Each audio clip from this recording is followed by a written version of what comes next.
ओडिशार लोकप्रिय मुख्यमंत्री मोहन चरण माझी जी आसंता 30 तारिख दिन कलाहांडी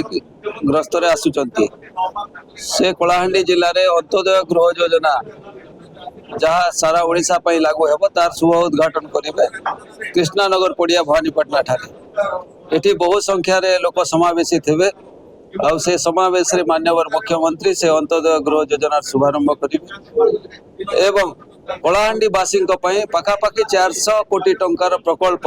शिलान्यास एवं उद्घाटन करेंगे जहाँ कलाहांडी बासी गोटे ऐतिहासिक पदक्षेप। मुख्यमंत्री के सह पंचायत राज मंत्री श्रीयुक्त रवि नारायण नायक महोदय जेहेतु तांकर विभाग अंत्योदय गृह योजना पंचायत राज विभाग कार्यक्रम अच्छी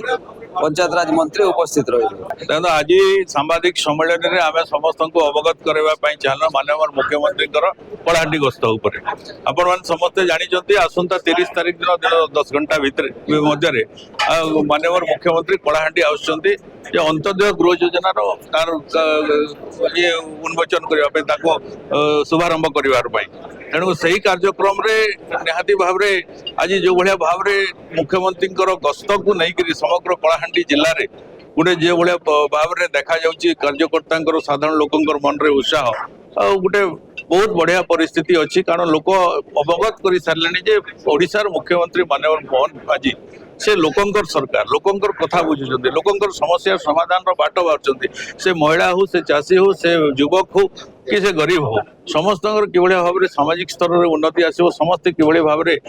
जीवन यापन रे ठीक भाव में ठीक ढंग से रही पारे तार सांगे सांगे अंचल विकास कथा को भी गुरुत्व दि जाए सब क्षेत्र में किभली भाव में विगत दिन में जो बढ़ी रही लंबा समय अवहेलित अवस्था आज ताकू व्यवस्थित ढंग करी आज जिला को आगू नापी ओडिशा को आगू नापी ओडिशा को गोटे विकसित राज्य करने आज प्रयास चली माननीय मुख्यमंत्री निरंतर भाव में के शिक्षा क्षेत्र में हो से कृषि क्षेत्र में हो से गमनागमन में हो से सामाजिक जीवन में हो आज सब क्षेत्र में लोकों पाखे सुविधा पहुंचे गोटे समस्त सुविधा देवाई सब प्रयास रखी।